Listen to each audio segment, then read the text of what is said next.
Makeup isn't perfect, I'll give you some advice on how to make it perfect. First of all, what I found useful is I usually get a moisturizer with sunscreen already in it because I find it more lightweight and I just think it's better. Probably heard of is make sure your primer and your foundation or concealer are all water-based. Because I know you've heard this a lot of times, but it does make a difference because I went from looking so flaky all the time to having the most perfect base I've ever seen. Favorite primer so far is this e.l.f. Power Grip one. I know some people say it like breaks them out or it just doesn't work, but generally this is definitely the best primer I've ever used. Another tip that helped me a lot is first of all putting foundation on your hand and then you're blending it with a brush.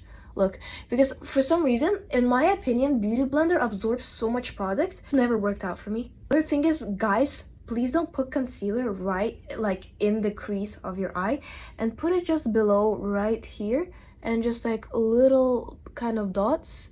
You don't have to write triangles. This isn't geometry class. You just put 2 dots right here. And another thing I found very, very good for makeup is instead of me blending my bronzer with a brush, I blend my bronzer or contour with a beauty blender.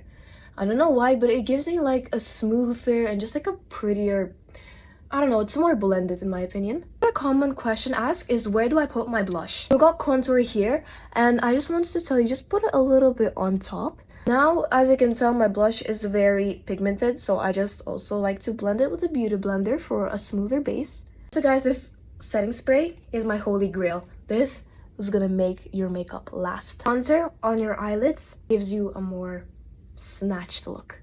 So when you're curling your eyelashes, make sure that you take the eyelash curler and just put it a little bit up like this. Mascara, you're doing it wrong. Do not just blink and just curl it a little bit at the base, less like that.